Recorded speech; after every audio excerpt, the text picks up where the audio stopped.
Call 1-833-347-7678. Book now and save $500 per cabin when you mention promo code Stingray Radio. That's cast.tours/Edmonton. Michelle and Colette are sisters. Sisters who don't agree on much, especially when it comes to which hockey team is the best. Edmonton is the best, baby. Vancouver's number one. Even when it comes to meat snacks from Wilhawks. I love the Harris Schwiener. The ham sausage rules. But they will agree Wilhawk beef jerky is the best. it might just be the only thing Alberta hockey fans can agree on. Others can try to imitate, but no one can duplicate Wilhawk beef jerky. Only available in Leduc. Get yours today, because you don't win friends with salad. Legacy Heating and Cooling is the only place to call for heating your home. So when it's time to replace your old furnace, call Legacy. Or for 24-hour repair with no overtime rates. Legacy even heats your shower with hot water tank. Call Legacy. And with no interest and no payments for 1 year, it could only be Legacy Heating and Cooling. Diablo Boots sells only Canadian-made work and biker boots made by Canada West. No American or boots made in China, so no tariffs. All of Diablo's boots have replaceable soles and heels for longer life. Sizes 6 to 14 EEE. Buy quality, buy Canadian. And support Canada West and Diablo, the two best names in the boot business. So save on boots by Save on Foods. That's Diablo Boots, 3340 Gateway Boulevard on the east side of Save on Foods. Buy Canadian. They're terrific.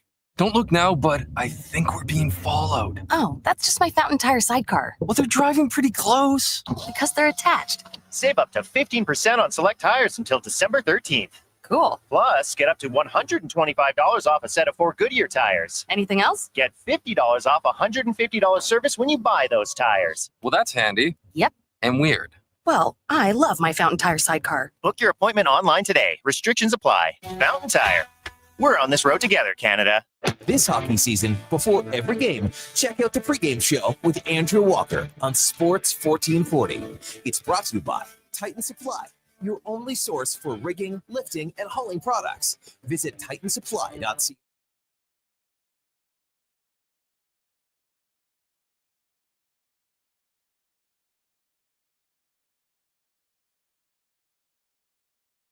Here's the Lowdown with Lowetide on Sports 1440. Presented by Wolf GMC Buick. We're making it easy. WolfGMCBuick.com.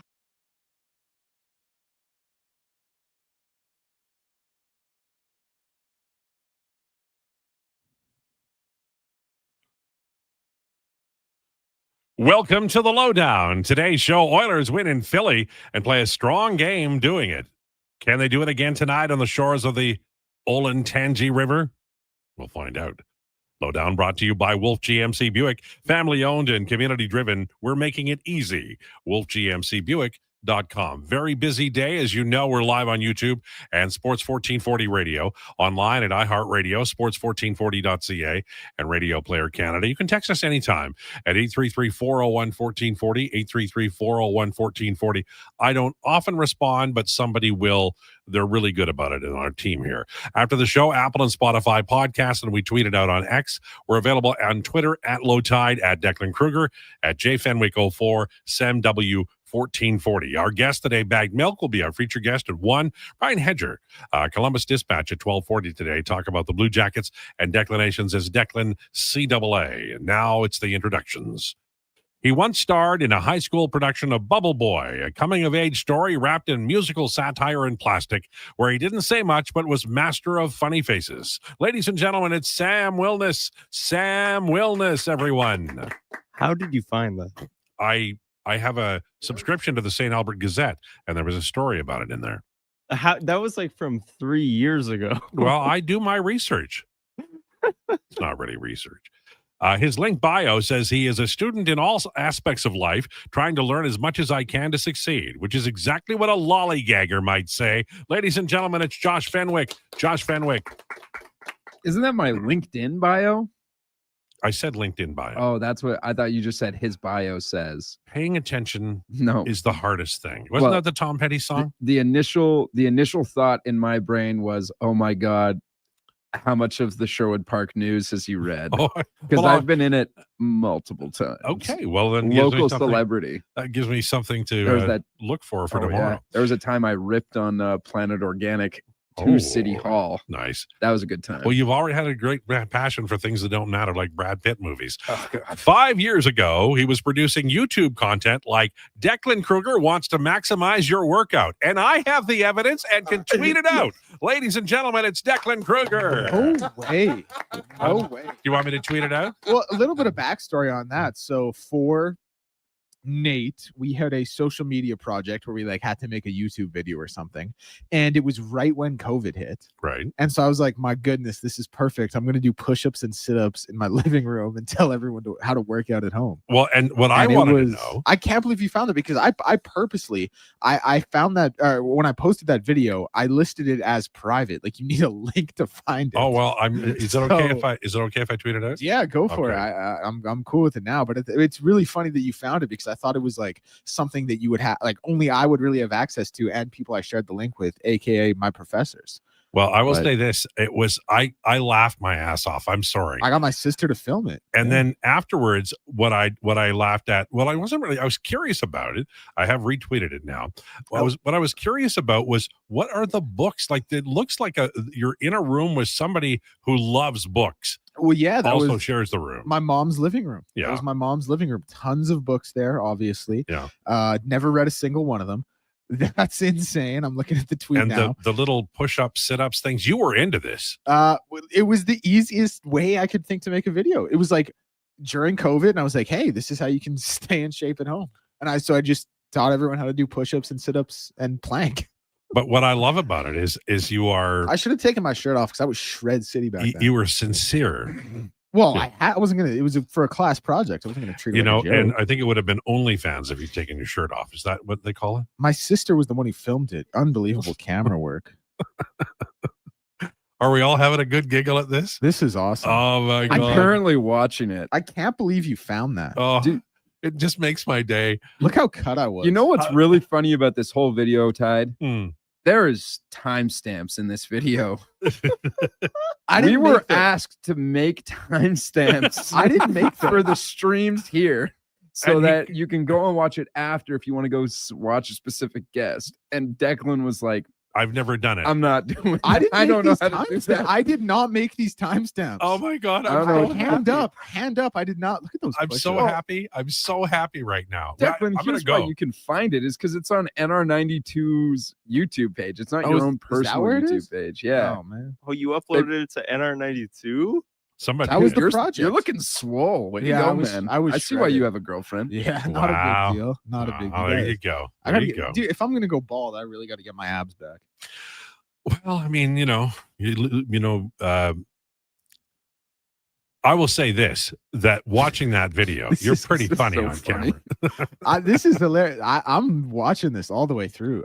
Listen, I know you're gonna go off and talk about the game. I am. You got the dog. You just keep watching. I got You'll be about a fine. minute left to watch this. Okay.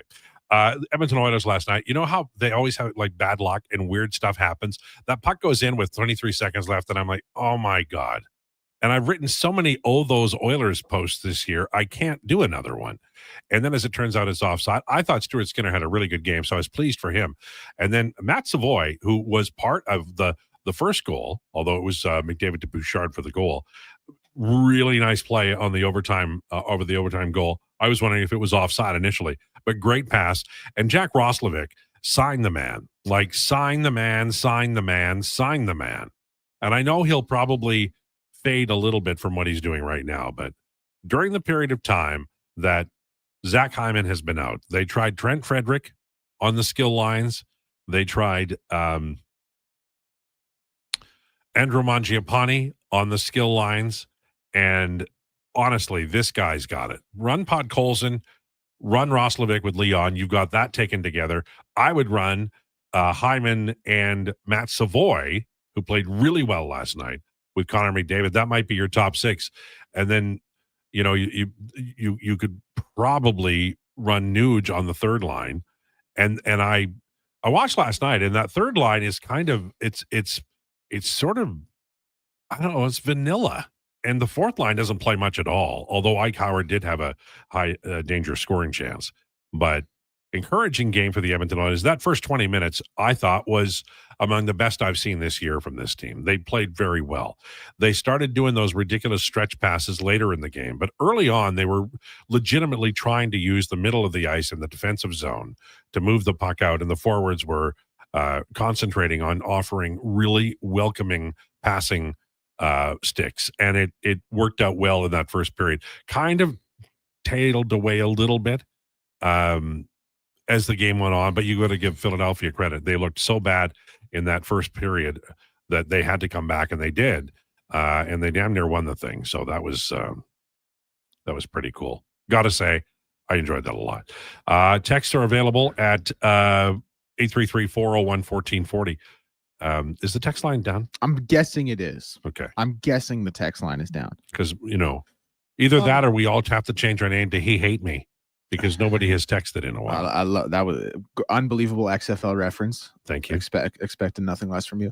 On the game last night, listen, my thing is, it's a hard fought, kind of gritty win. But my thing with the Oilers so far this season is even in their wins, and obviously they've lost more than they've won, but even in their wins, it feels like there's kind of always a yeah, but. Mm-hmm. And I'm not trying to, take away anything from Philadelphia. I'm not trying to take away anything, from the first of a 7-game road trip, but like a 2-1 OT victory, not really what you want when you look at the talent on this team. And I think they played well. I think it was a good game. I look at the ice time for I had it right here. Isaac Howard, 7.5 minutes on 11 shifts. Yeah. Trent Frederick, 10 minutes. Curtis Lazar, 11. Noah Philp, 9:07. And he was killing penalties. He got 1:44 on the penalty kill. Isaac Howard had no time on the penalty kill. Curtis Lazar, 35 seconds on the penalty kill. Who was the other one I had mentioned? Trent Frederick, no time on the penalty kill. It's just what are we doing here? You got 12 forwards. I just listed 4 of them who aren't really. Well, what's the point? The key now is, and they did roll the 3 pairings pretty well. They did the 3 pairings. Yes, they're playing back to back, and that becomes the issue when you overplay your team in the first part of the game. But I think they were flying, and I know that at some point in time you got to win games, and this November schedule is a bear. So I do understand why he did it, but your point overall, Declan, is well taken. They have to start playing these guys, and I think that I don't want it, but I think that Isaac Howard is going to get sent to the minors when Zach Hyman gets activated. That's my other thing. I think the writing is on the wall that Ike Howard's going to get sent down. I think everyone understands that Ike Howard's going to get sent down. I think it's kind of a matter of time. But it's even if you're only going to play him, if you're only going to play him 7.5 minutes a night, why not? I don't know. Do you run 11 and 7? Do you really want Ty Emberson playing 16.5 minutes? Here's the thing. I don't know. Here's the thing, though. They have, Ike Howard's going to get sent down, but he leads the team in shots for 60 at 5-on-5, and he does a lot of things really well, and his shooting percentage is over 10%. So. When we look at this team and we talk about who should get sent down, I got a list for you. And guess what? There's a lot of guys before Ike Howard who should get sent down. And I know Trent Frederick's coming back from injury, but he's got to give more. When Hyman gets back, if they're going to healthy scratch somebody over Howard, I'm just wondering who it is. And I'm sorry, over Frederick. I don't know who it is. And I like Trent Frederick. I think he's a great player. I just don't think he's playing well and hasn't with the Oilers and that high ankle sprain. We had Rachel Krychak on at the trade, when they traded for him last year, saying this is a high ankle strain, and there's doctors who are saying this is going to be a while, and we know Leon Draisaitl took a long time. That's what we're talking about here. But if they want to win, they might want a healthy scratch or, roll your eyes, healthy scratch Trent Frederick, because he's not bringing enough, and he is a veteran. And as much as I, understand that Adam Henrique isn't Adam Henrique anymore, he is bringing more than Trent Frederick. People are loving your workout video. Well, how could you not? It was Trent Frederick, man. No, I don't want to be, that guy, but so we got 7 more years of this. We got 7 more years of 10 minutes a night. Frederick? Yeah, 10 minutes a night. That's not really fair because he clearly has an issue. And I watched him in Boston, and people can believe or not believe, but he was a totally different player. I know, but he's not in Boston anymore, right? Like 1 goal in 15 games. I think he has 8 PIMs. We just talked about the high ankle sprain. I know, but you can't say, "Oh, I know the high ankle sprain," but he's not doing anything. I think you rest him, but you don't say, "Well, these next 8 years are wasted." I don't think that's fair. I would agree, and that's not. I didn't mean to imply that, but my thing would be, maybe we're kind of thinking like, "Hey, what are these next 8 years going to look like?" And that's fair. Yeah, but I think that I think 2 things. Number one, he is a middle 6 winger. Like they're not paying him $7 million a year; they're paying like $3.8 million, and he is a middle 6 winger. So when they put him on the top line, that was a big ask for a guy. And I noticed that he's still on the power play, which I don't understand because he's not there. He's not getting to the puck in time. Nearly 2.5 minutes. You know what's funny? Obviously, Trent Frederick is a guy who's like lines. The line he's on isn't built around him. Like right. Complimentary player. Yes, of course. Yeah. But if it was, how would you build that line? What would be your ideal line to say, hey, this is what's going to have Trent Frederick succeed to the utmost degree? When he's playing well? Yes. Oh, he could play with any like Henrique, with Ryan Nugent-Hopkins, any center who is a good two-way player and also has some offensive juice.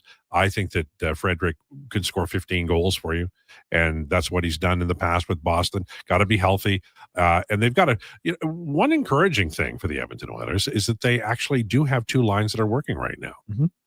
And so the top 2 lines work. Now you've got Hyman. Mangiapane's not doing a hell of a lot. You can move him out, put Hyman on that top line, and maybe you've got something else. And maybe Mangiapane finds the range with Nuge and, somebody else on the third line. They got to get the third line going. But the first 2 lines, as of the last couple of days, have been going pretty well, and that is a good sign. Now, they haven't scored 5 even-strength goals lately. By the way, I mentioned this because I want to track it. We're talking last couple of weeks about expected goals. Nurse Wallman were 1-0 goals last night. I'm sorry. Ekholm Bouchard were 1-0 goals last night. They had 70% expected and 1-0 goals. This season, their expected goals are 56%, and their actual goals are 23.5%. So I'm just going to track it, and we'll every once in a while mention it this year because a lot of people don't like expected goals. I view expected goals as future attractions. This is a gap between 56% and 23.5%, and that's pretty large, but I believe regression will occur, and those 2 numbers will eventually meet somewhere around 52 or 53%. But let's play it out. So we're going to do Ekholm Bouchard as time goes on and see what they do as a pairing. Right now it's 23.5%, and it is awful. But their expected goal share in that same time is 56%. Let's see how it plays out. All right, 12:16 on the way. Rumors. We're going to check out a lot of things, including NFL football action, and we'll also have at 12:40 Brian Hedger from Columbus Dispatch. Bag Milk at 1:00. Declan CAA on Declinations at 1:40 today. This is the Lowdown with Lowetide on Sports 1440 and YouTube. I'm getting McDonald's. You want anything? Oh, yeah. I'll get I've got to get 2 cheeseburgers, medium fries, and a medium fountain drink for $9.99. Hey, maybe I'll eat 1 cheeseburger right away and save 1 for later. Maybe I'll stack them and eat them both at once. Options. Oh, delicious, delicious options. So 2 cheeseburgers, fries, and drink? How'd you know? You were thinking out loud again. Get yourself a 2 cheeseburger meal for just $9.99 plus tax for a limited time only at participating McDonald's restaurants. Hand delivering a hamper to a family in need fills everyone's hearts with joy. Be part of the Holiday Hamper program. Adopt a local family and see the difference your groceries and gifts make firsthand. Sign up today at holidayhamper.ca. The basketball show turns 10, and we welcome a new generation of basketball talk. Hoop City with Paul Sir airs Saturday mornings from 10 till noon on Sports 1440. From grassroots to NBA to the Olympics, we've got you covered. Across the province, Albertans are taking their shot on Play Alberta. With casino winners every hour, jackpots worth millions, and revenue that stays in the province, there's never been a better time to sign up.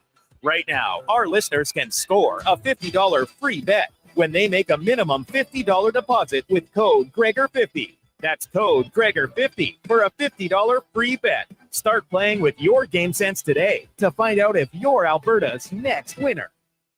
60 years ago, we started selling trucks as Western GMC Buick. Today, we are Wolf GMC Buick. We're still located on the corner of 184th Street and Stony Plain Road with the same ownership for over 2 decades. Our customers have trusted our family-owned, community-driven business. And for that, we are thankful. If you're looking for a truck or SUV, pop in and one of our seasoned professionals will get you a great deal, hassle-free. Come trust our team at Wolf GMC Buick. Wolf GMC Buick.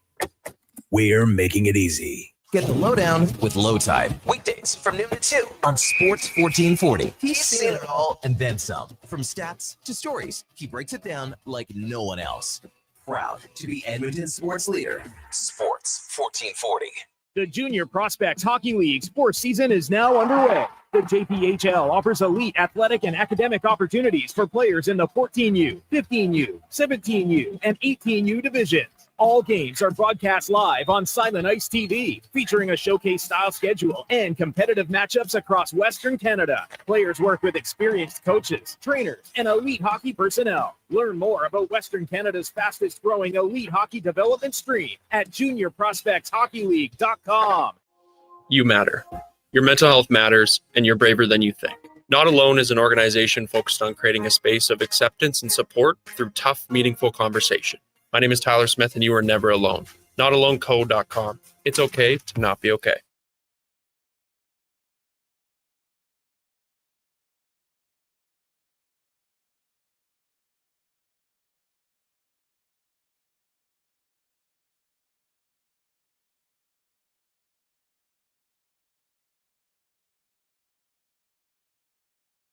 Breaking down the fine art of sports, one rep at a time. The Lowdown with Lowetide. Thanks for checking out Sports 1440. Presented by Wolf GMC Buick. We're making it easy. WolfGMCBuick.com.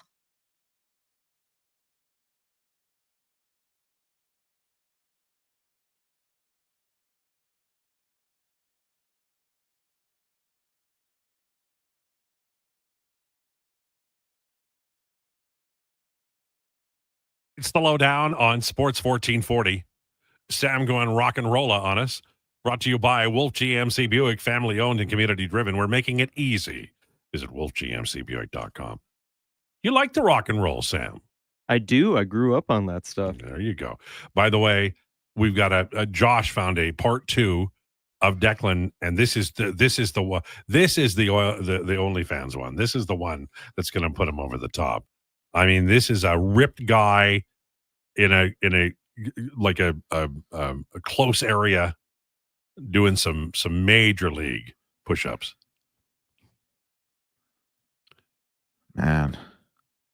All right. Me and Eddie actually have a bet on the Grey Cup. Loser has to do 50 push-ups on stream. Well, you can both do that. Yeah, Eddie sure can. Yeah. It's time for Rumors, brought to you by Great Canadian Solar. We believe you should create your own electricity. Let's build a brighter, sustainable future. GreatCanadianSolar.com. On unconditional waivers for a mutual contract termination, David Kemp walked away from $3 million. Do you think the Oilers would have any interest in a fourth line center? Well, I mean, like, one could argue they already have a few. I was gonna say there's kind of a few in the stable. It just depends how you feel about those guys. They're currently trying to decide who their fourth line center is going to be. By the way, Noah Philp improved in the faceoff circle last night. He did pretty well. They were like 67 some odd % on the dot, weren't they? Yeah, they were good, and he was excellent. Yeah, I haven't seen any lines and pairings yet, but is there any reason for them to go? I mean, I know Pickard's going to be starting, but they should run the same group, right? No reason not to. Yeah. All right, a few things that we can pass along. Doug Christie has ripped the Kings for shameful compete level. He promised they'd be better, and they're not. Christie's a respected guy, right? Like, you know. Oh, yeah. So former Hooper. Good player. Yeah. So former Toronto Raptor, fun fact. And Jalen Brunson is injured an ankle. That's interesting. What do they have left now? Yeah, after the loss last night, left in a walking boot, I believe it was. I think he had 31 last night. Great player. The Knicks are, I think, actually in a pretty decent position. Like, Jalen Brunson is obviously their best player, but they got guys who can score. And with all respect to Jalen Brunson isn't a point guard who creates really. he can get his assist numbers up there, but it's not really his game. He is a scorer. And when you have other guys who can score, when your best scorer goes out, that is, a luxury to have. Like Karl Anthony Towns can give you 30 on a night. Mikal Bridges, he can score. OG Anunoby can score. Obviously, you want Jalen Brunson there, but I'm just saying, like, if the Lakers lost Luka right now, like and that's not even the best example because Austin Reeves can score. It's just different. Is what I'm saying. Right. I was gonna ask: are the Knicks without Jalen Brunson like the Lakers without LeBron James right now? I mean, I just think the makeups of the team are a Like, little different. The makeups are different, obviously, but like the level of success they'll still have, even though one of their star players is out. Yeah, I mean, it's tough to also compare being West and East, and then Luka being there is such an obvious X factor, right? Like, I don't know. I guess time will tell. 49ers hoping to start Brock Purdy in week 11. Is he going to be 100% healthy this year? Probably not. And here's the other thing. Like, are we super? I know the 49ers just got manhandled by the Rams. Yeah. They did. But like Mac Jones has been playing well. Now they say you can't lose your job to injury, and I believe that. I think that should be true. Yeah, but in football, it's what quarterback won us last game? Right. Well, like, listen, I'm like Brock Purdy, the job will be his when he's back. But I'm just wondering how much better that team looks with him than it does with Mac Jones. I think it will, but I don't think it'll be a gap of like Joe Burrow versus Jake Browning or Joe Flacco. Colts plan to make a long-term offer to quarterback Daniel Jones. How does Strutty feel right now? I mean, that's gotta hurt. It's a really good question. Like, are Giants fans now happy for Daniel Jones' success because he was so unceremoniously thrown to the garbage bins? Or are they like, I wish he was doing this while he was here with us? Probably the latter, right? One thing that does irritate me about New York fans and Toronto fans, I guess, too, and maybe Vancouver too, is when they turn on a guy, and maybe it's true in Edmonton too, it's like the guy's garbage. He's nothing. I remember when Devin Dubnyk was having trouble because of the swarm, and people were like, geez, this guy, I mean, I don't even think he can chew gum and walk at the same time. And Dubnyk, he was struggling, there's no doubt. And that defense was garbage in front of him. And he took his lumps. He got traded to Nashville, then he ends up in Arizona, got his career back, and he had a very, very good career. By the way, Stuart Skinner's game age right now. So, I mean, I understand frustration, but I think in the case of Danny Dimes, that's a perfect example of maybe your hot take about him not being able to do anything, including walk down the street, was incorrect. And maybe now that he's in a better program for himself and maybe with a better offensive coordinator, things are going his way. And it's an unlikely marriage because the Colts are traditionally, unless they've got a great quarterback, they're not the most exciting team in the world. I mean, my counterpoint to that would be he was so bad. Like, he was so bad. Was he bad or was the team bad and he was bad? He was awful. Like, he was horrible. Let me run you down his numbers. The last 3 seasons he played in New York, and granted 2 of these weren't full seasons. 8 touchdowns, 7 interceptions, 63% completion percentage. Before that, 2 touchdowns, 6 interceptions, granted in only 6 games. Before that, one of his best seasons, 15 touchdowns, 5 interceptions. Before that, 10 touchdowns, 7 interceptions. Before that, 11 touchdowns, 10 interceptions. Like, well, why is he succeeding now? Is he more mature? Does he have a better team in front of him? The system for sure. 100%. I also just think I think there's an element of him in Indianapolis now. He's like, you know what? Like, this is my last chance. It's balls to the wall. Right. Like in New York, you're the face of the Giants. Like, there's a lot of pressure. The team thought they were going to draft Dwayne Haskins. They ended up going with him instead. Like, it was a bad situation in a lot of ways. And I think here the pressure being off his shoulders has just kind of lightened the load for him and let him play within himself as opposed to playing what he thought his expectation should be. So but he was bad, man. Everything you've said to me tells me that he's Jim Plunkett. Yeah. Plunkett was, he was supposed to be God in New England, and he was not. He goes out to the coast, and look up Jim Plunkett's stats here, because that is, yeah, man. Like, he was, his numbers actually still weren't great when he got to the Raiders, but they obviously won the Super Bowl, right? So, in hockey, the Kings are going to healthy scratch Andrei Kuzmenko. That's interesting to me. Austin Matthews will miss a week. Everybody in Toronto can breathe a sigh of relief. Larry Brooks has passed away. You may recall him being yelled at by various New York Rangers coaches over the years. Shane Pinto finally signs. Oh, my God. 4 years, 30 mil. Good for him. I mean, he's one of those guys who sometimes gets looked over or overlooked. He's the Pierre Mondu of the Ottawa Senators, but he got paid, and good for him. The Seidler family is exploring potential sale of the San Diego Padres. Do you think if I did what do you call it when you raise money? What do you call that? Like an auction? No, like online where you GoFundMe? Yeah. If I raised the GoFundMe, could I get enough to buy the San Diego Padres? I'd so love to run the San Diego Padres. Let's see how much they're worth. Well, it's over $1 billion. San Diego Padres valuation, 1.8 billion. Yeah. So, actually, it's up to 1.95 billion now, I think. You could probably get a GoFundMe together for that. How far do you think I'd get? You would need a anonymous billionaire to put about 1.9 of that 1.95. Because I got 20 in my pocket. Dollars. It's a good start. Sure. Okay. Probably gonna need a little more than that. I'm gonna need a little encouragement from you, but I think we can get there. I have a real question. Without we weren't having in the same vein.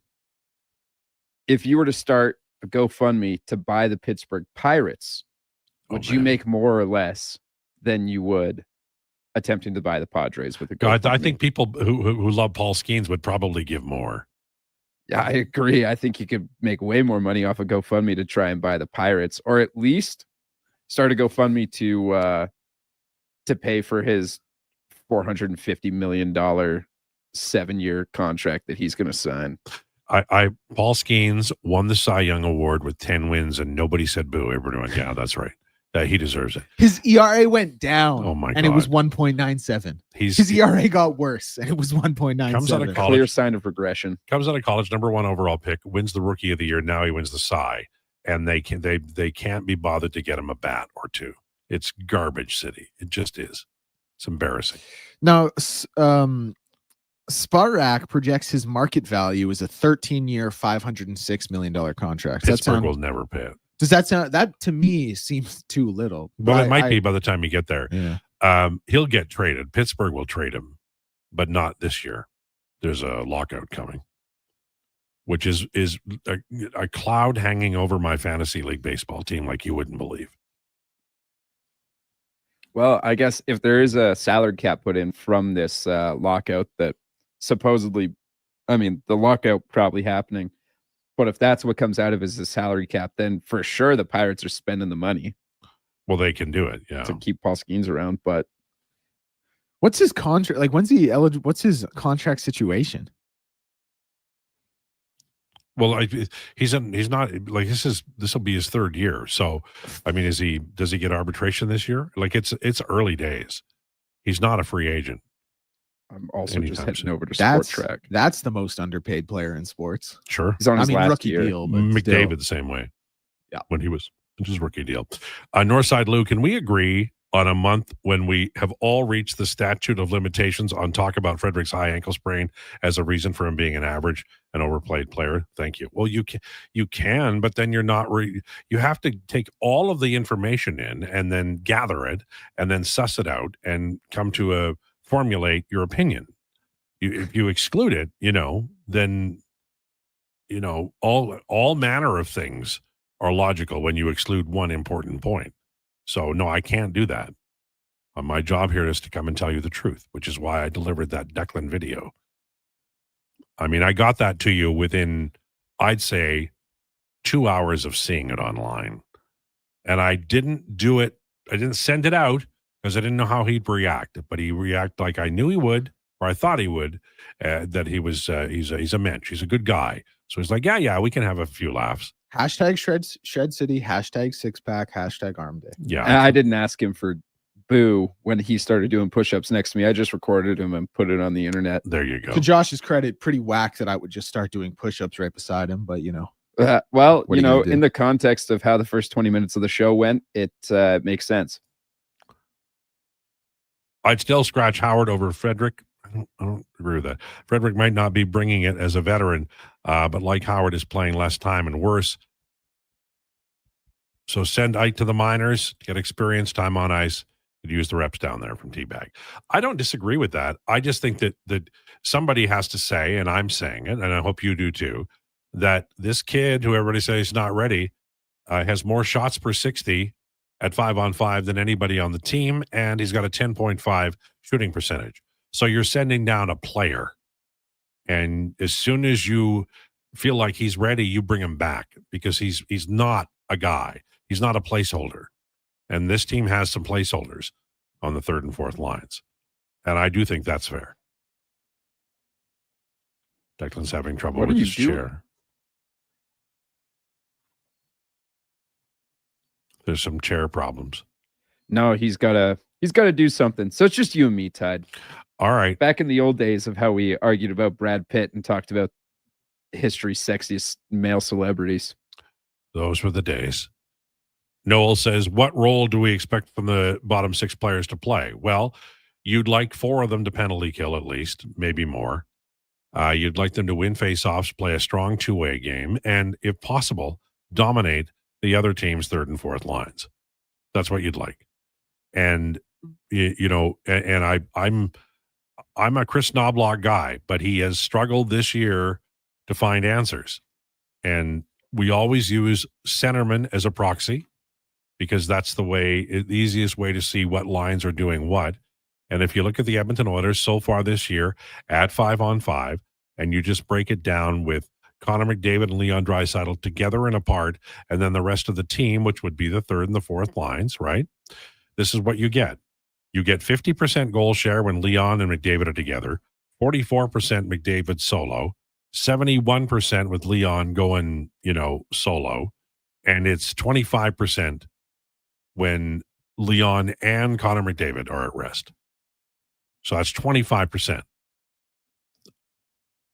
That's terrible.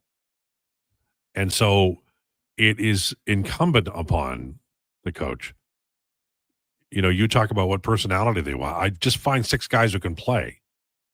And before we go, I'll just say that the expected goal share for McDavid and Draisaitl together is 59% versus 50% actual. McDavid's expected goal share solo is 54%, 44%. That's going to regress a little bit. Leon Draisaitl has an expected goal share of 49. He's at 71%. That'll regress the other way. And then without those two, they're at 25% goal share and 43% expected. Now that will regress, but it's still nowhere near 50%. And that tells you all you need to know about that. Okay.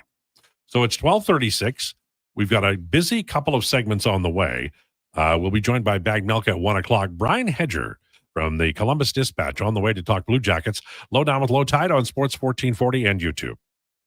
Wing Wednesday at First Round. Whether you're coming for the first round, the last round, or a few rounds in between, they've got you covered with half-price wings every Wednesday night. Half-price wings. Over 35 delicious flavors like Cajun salt and pepper, maple bacon, and Inferno wings. Now half price every Wednesday night. Wash them down with a cold pint of Canadian or Coors Light for only $5.75. Half price Wing Wednesdays at First Round in West Ed and now downtown. First Round, burgers, beer, sports. Legacy Heating and Cooling is the only place to call for heating your home. So when it's time to replace your old furnace, call Legacy. Or for 24-hour repair with no overtime rates.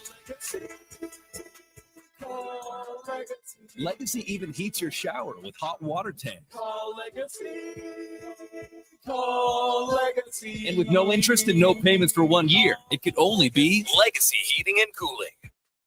Hand delivering a hamper to a family in need fills everyone's hearts with joy. Be part of the Holiday Hamper program. Adopt a local family and see the difference your groceries and gifts make firsthand. Sign up today at holidayhamper.ca. Don't look now, but I think we're being followed. Oh, that's just my Fountain Tire sidecar. Well, they're driving pretty close. Because they're attached. Save up to 15% on select tires until December 13th. Cool. Plus, get up to $125 off a set of 4 Goodyear tires. Anything else? Get $50 off $150 service when you buy those tires. Well, that's handy. Yep. And weird. Well, I love my Fountain Tire sidecar. Book your appointment online today. Restrictions apply. Fountain Tire. We're on this road together, Canada. The basketball show turns 10, and we welcome a new generation of basketball talk. Hoop City with Paul Sir airs Saturday mornings from 10 till noon on Sports 1440. From grassroots to NBA to the Olympics, we've got you covered. Looking for the perfect gift? Give the gift of great taste with a Loca Quality Market gift card. Redeemable at any Loca Quality Market or Loca operated restaurant. It's a treat for food lovers. Ready anytime. Grab yours today at loca.ca. 3 locations, endless sports action. Sully's Sports Bar and Lounge. Sully's is the place to catch every game this fall. With tons of TVs, there's never a bad seat in the house. Check out the game night food and drink features and bring your friends for all the fun with Oilers watch parties all season long. Sully's Sports Bar and Lounge at all 3 Century Casino locations, Edmonton, St. Albert, and Century Mile.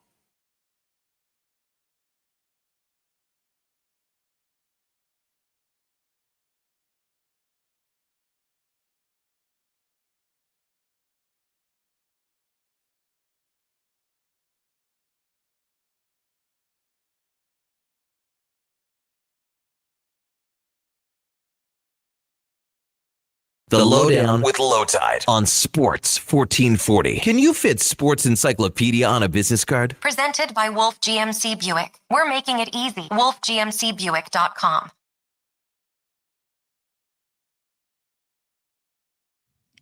This is the Lowdown on Sports 1440, brought to you by Wolf GMC Buick. Check them out at wolfgmcbuick.com. It is 1240. Joined now by Brian Hedger from the Columbus Dispatch. Thanks for joining us. Appreciate it. Yeah, no problem. Good to be on with you. I wanted to start here because I got the news just a little while ago. You obviously did a couple hours ago or more. Larry Brooks passed away, legendary writer. His column read by everybody that I know in the industry, and he certainly got famous for various media scrums that could get a little testy. But Larry Brooks has passed away, and absolutely somebody who had great personality and made I think broadcasting and newspaper work more interesting. He absolutely did. I only had a few interactions with Larry, all good, just kind of, and it was mainly just kind of, messaging about certain things happening around the league or whatever via Twitter or, DMs and stuff like that, or emails. But, he's just a legend. I was just thinking about that today. You always had to read the guy's column because he knew everything, for the most part. And, you kind of want to hear, some of the rumors or whatever there are, the speculation that's going on around. Well, he wasn't just guessing. Like he had such a extensive Rolodex that he knew a ton of information and would put it in his column, and you had to read it. And his interactions with especially with John Tortorella, and Tortorella was with the New York Rangers, or just classics, and anymore it's like if you just go to YouTube and search John Tortorella, it's going to be Larry that comes up, Larry Brooks. It's going to be Torts and Brooksy, going, locking horns for like 15 minutes, great. And it's just great stuff. We had Torts here, obviously, for several years in Columbus, and we didn't have any Brooksies, but we all kind of locked horns with them here and there, and you kind of got that feeling like every once in a while, like, oh, this is what it was like to be Brooksy in those things, So, and honestly, and speaking of Tortorella too, you watch those videos and you think, God, what a jerk, whatever. He is one of the most class people you'll ever meet. It's just like he has his moments, he has his hot button issues, and Brooksy used to push those buttons, but they made up by the end of it. And God, what a great career. And it's very sad to see that news today. Yeah, and 75 is too young. Somebody who's in his 60s, I'm thinking that's way too young. So the Columbus Blue Jackets play the Edmonton Oilers tonight. The Oilers having won in maybe, fortunate fashion, we'll call it, against Philadelphia last night. They're on the road. It's a back-to-back. They're just beginning their road trip. And I'm looking at this Columbus team, and they were on the road for, I think, 5 between the 2nd and then the 11th, and they played back-to-back 10 and 11.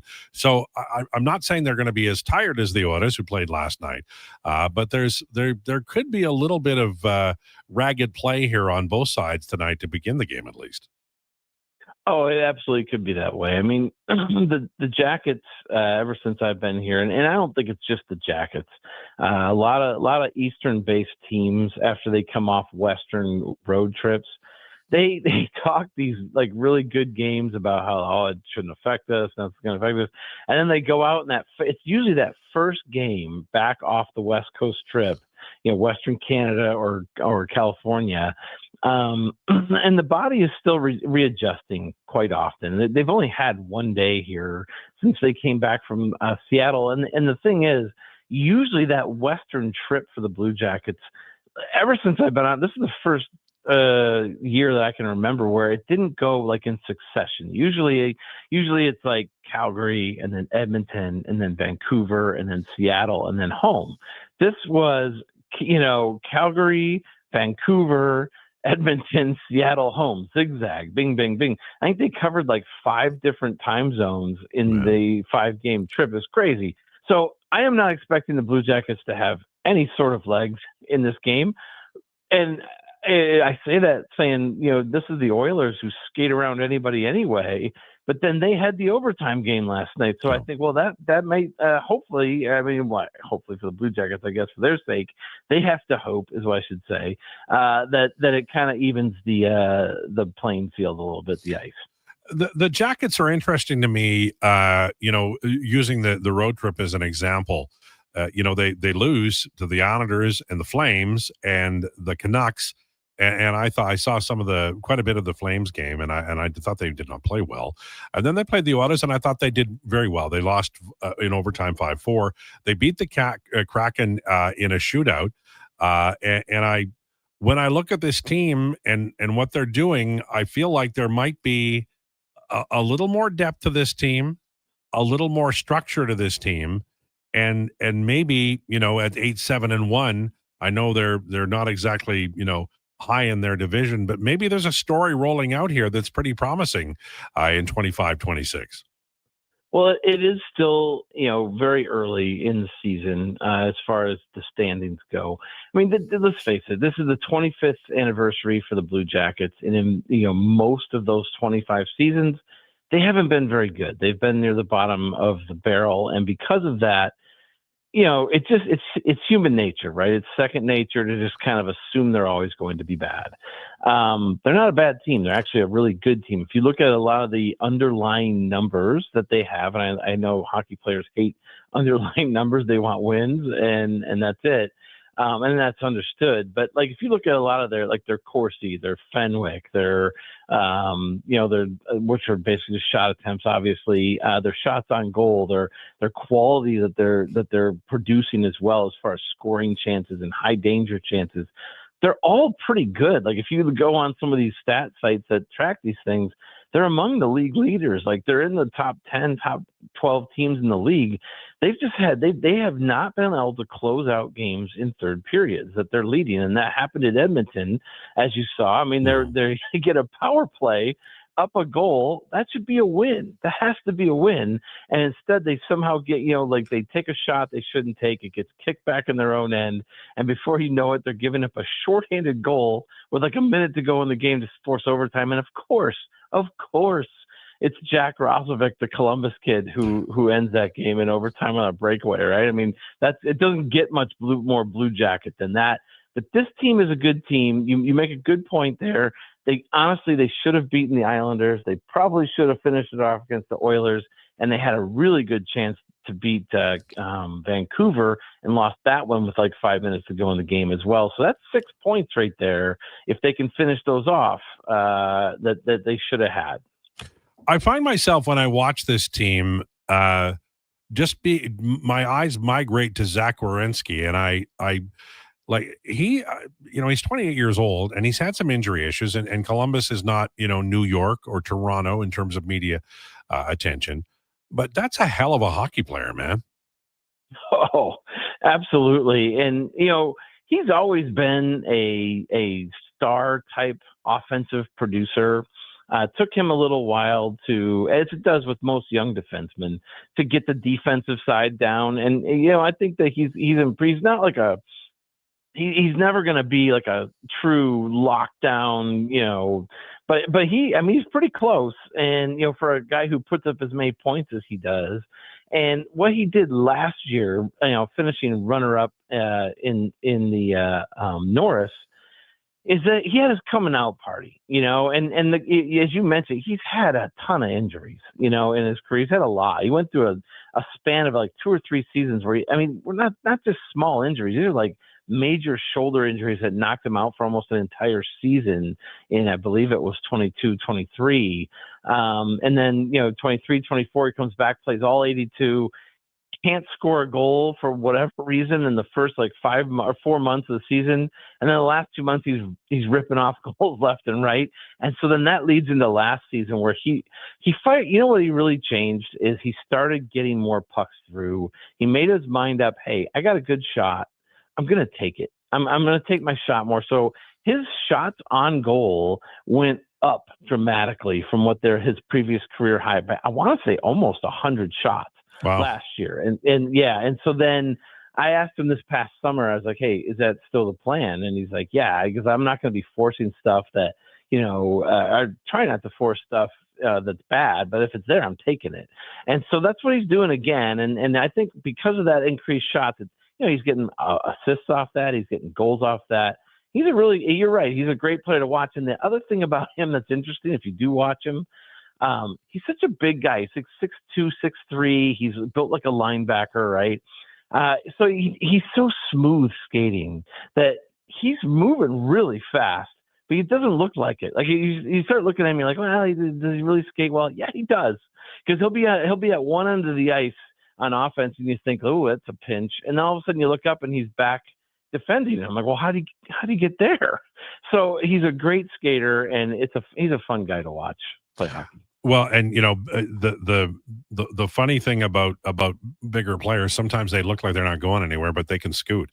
One thing I noticed about him, I always like to look at I do it all the time with McDavid and Draisaitl, what their numbers are when they're off the ice. And Werenski's at 64% when he's on the ice at 5-on-5. Columbus gets 64% of the goals.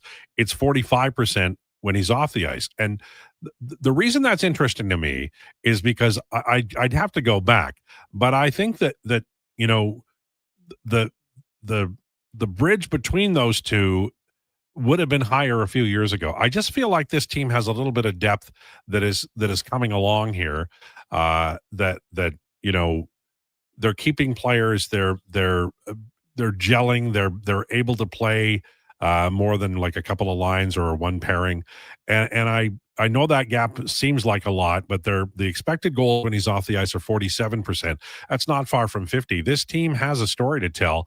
It's a wildly competitive division. Do you see them being players for anything? And if so, what here as we go towards the deadline?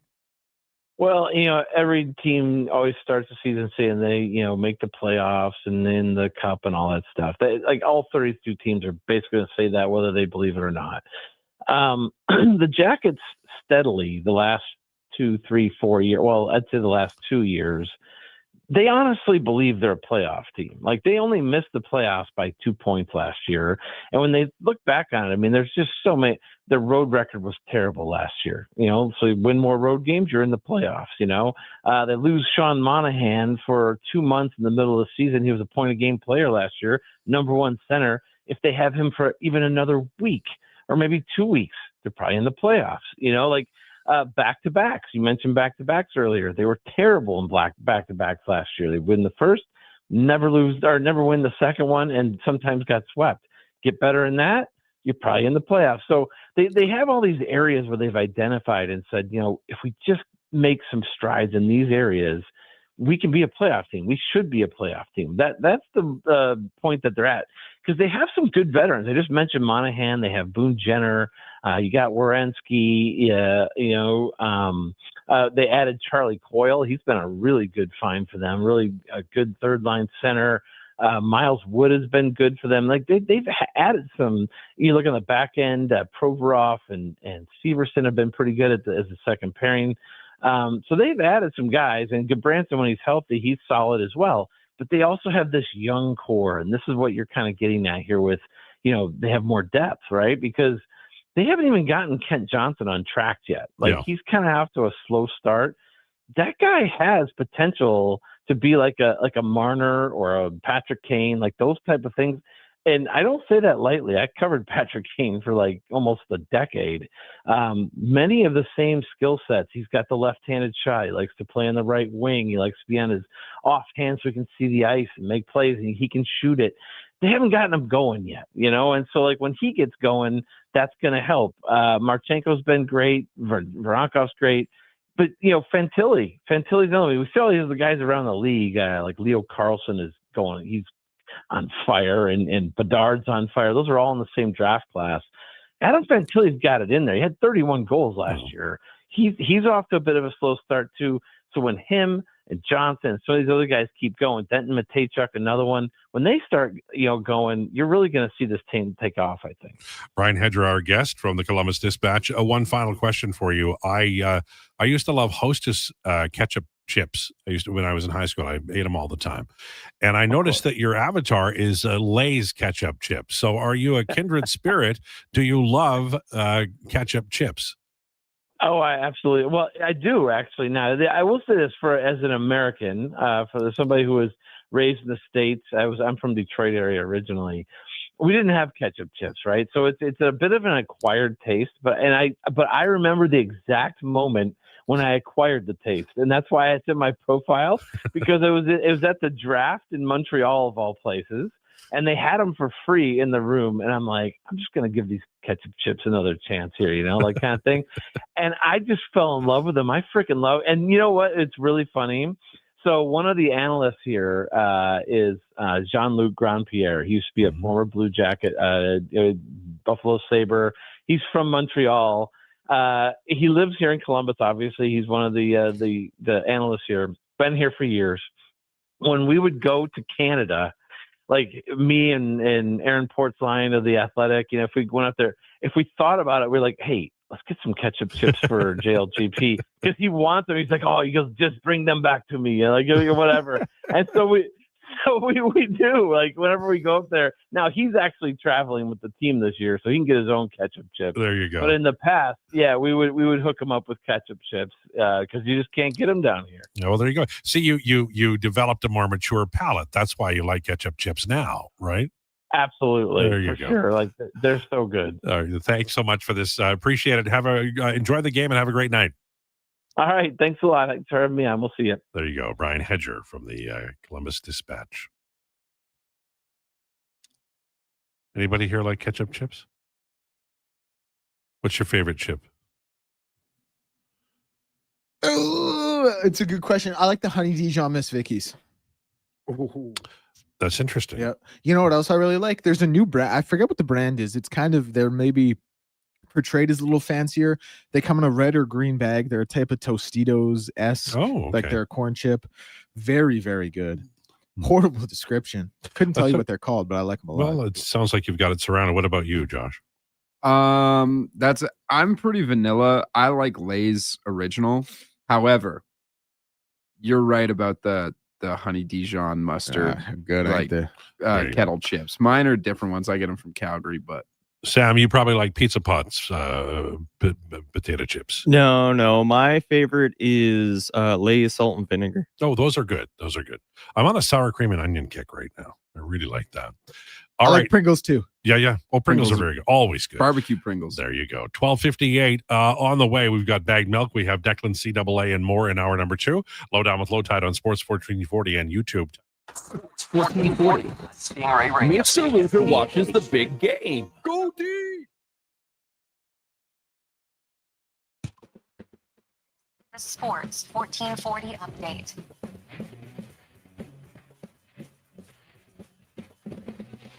Brought to you by Custom Floors Inc. Floors done right for homes or businesses. Visit them at the new showroom at 11577 149th Street. Open 6 days a week with Saturday hours from 10 to 2. Visit them for your next, or visit them at customfloorsinc.ca and bring your next flooring project to life. Oilers on the road today as they take on Columbus. Puck drop at 5:30 with pregame coverage getting underway at 4:30. 9 other games in the NHL with the Jets facing off with the Kraken. Flames hosting the Sharks. Leafs and Kings take the ice in Toronto. The Bruins head to Ottawa. And the Stars and Canadians squaring off. Off the ice, Senators Shane Pinto has signed a 4-year, $30 million extension with an AAV of $7.5 million. And sad news, there's a longtime New York hockey writer, Larry Brooks, has passed away at the age of 75. Week 11 in the NFL getting underway as the Patriots and Jets take the field. Kickoff at 6:15. Raptors on the road today as they head to Cleveland to square off with the Cavs, and only 2 other games in the association, with the Suns and Pacers going head-to-head and the Hawks taking on the Jazz. Coming up at the top of the hour, we'll be joined by Bagged Milk from Oilers Nation here on Sports 1440, and this has been your Sports 1440 update with Sam Willman. Sports 1440, Stingray radio station. CKJR broadcasts from West Edmonton Mall and Wetaskiwin. Download the free Stingray music app and listen wherever you go. Mr. Rooter watches the big game. Go deep! What you watching, Mr. Rooter? The Plumbing Olympics. Frankie Drain Dragon Sanchez is attempting to break the world record in the 100-meter snake. Watch! Wow! Did you see that? He snaked out a 50-pound clog. And in the middle of that wad, a gold medal. What theater? Yeah, that's very cool, Mr. Rooter. For a plumber who's good as gold, call Mr. Rooter. When you visit a Booster Juice location on November 13th and purchase any regular size smoothie, you get another one free. No way. Yes way. We celebrate our birthday every year with a special buy one, get one smoothie offer to show our appreciation for our amazing customers from coast to coast. I'm ready to celebrate. Thank you, Canada, for 26 wonderful years. We look forward to serving you not one, but 2 delicious smoothies on November 13th. Conditions apply. Booster Juice, Canadian born, blending since 1999. Get Black Friday prices now at The Brick. Skip the line and save big. Get 65% off genuine leather and reclining sofas when you buy the matching love seater chair. Plus, get up to 25% off bedroom and dining furniture. And buy more, save more. Get up to an extra $1,000 off select major kitchen appliances. Mattresses are up to 40% off, and with every mattress purchase, you're entered for a chance to win a cruise. Some exclusions apply. See in store for details. The Brick, saving you more. The basketball show turns 10, and we welcome a new generation of basketball talk. Hoop City with Paul Sir airs Saturday mornings from 10 till noon on Sports 1440. From grassroots to NBA to the Olympics, we've got you covered.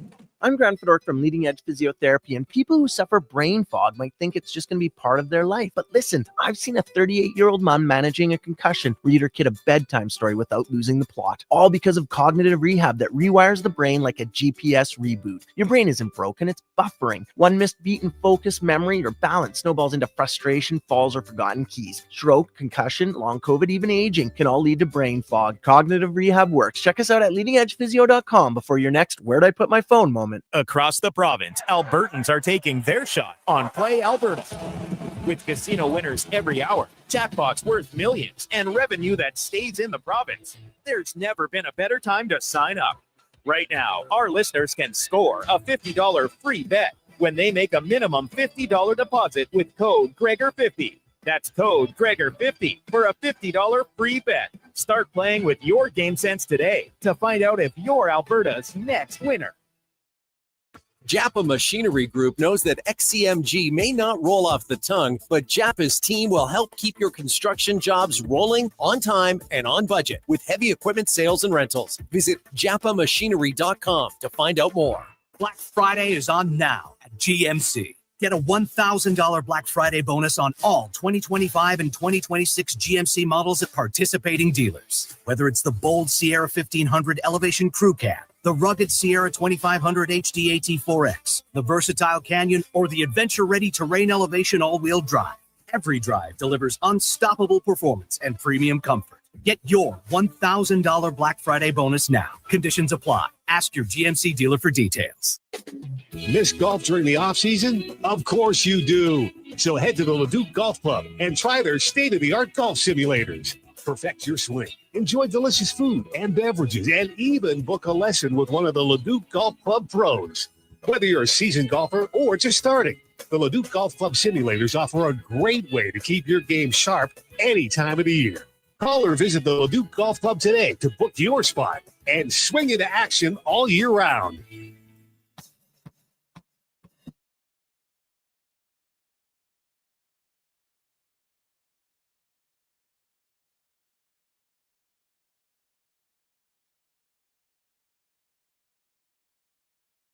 The Lowdown with Lowetide on Sports 1440. Author, musical connoisseur, sports know-it-all. Yes, a man for all seasons. Presented by Wolf GMC Buick. We're making it easy. WolfGMCBuick.com.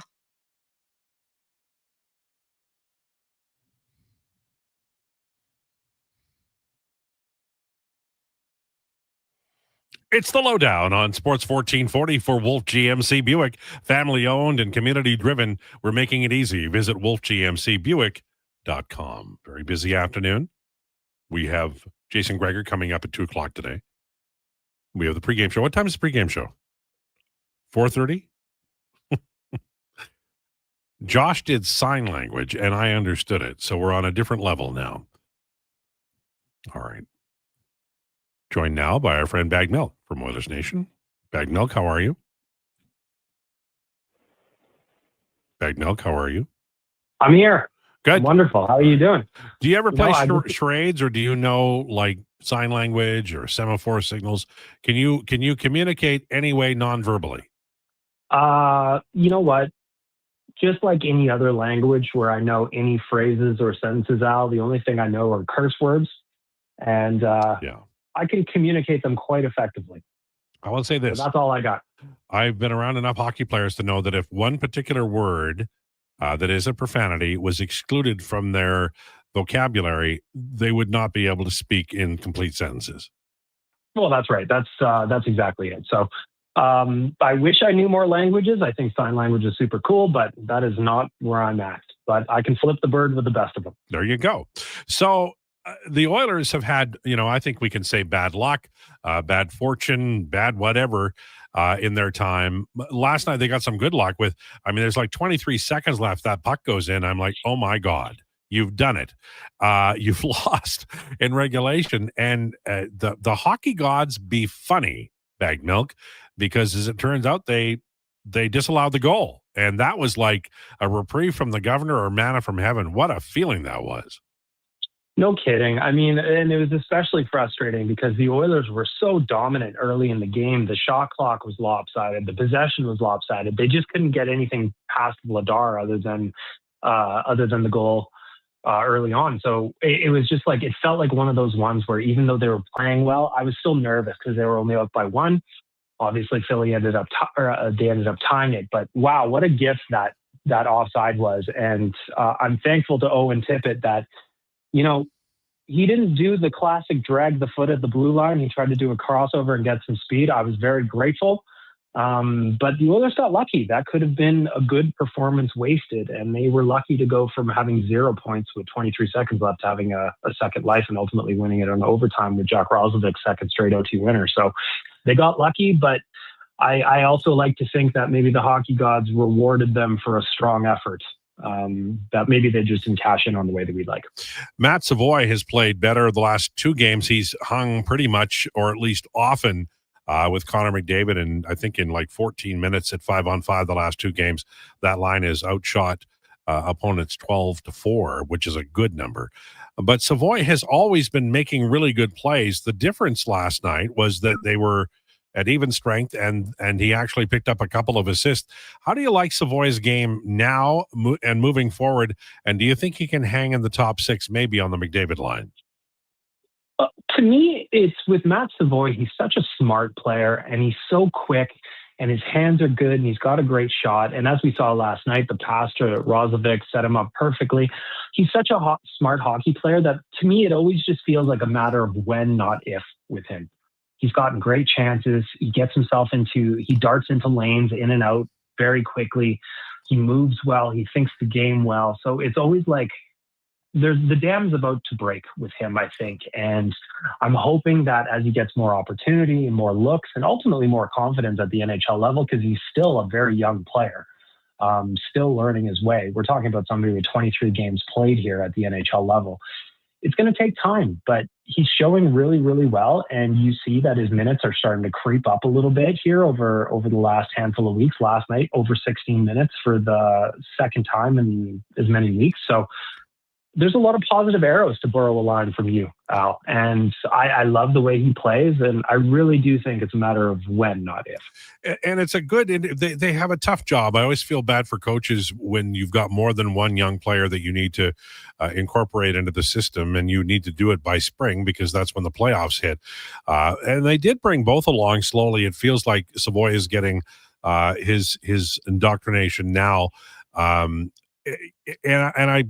I remember when they called up Kato Yamamoto in just before the start of the 2020 season and about 3 months before the pandemic, and he was placed on a line with Nuge and with Leon Draisaitl, and he went off. He had a great run during that period of time.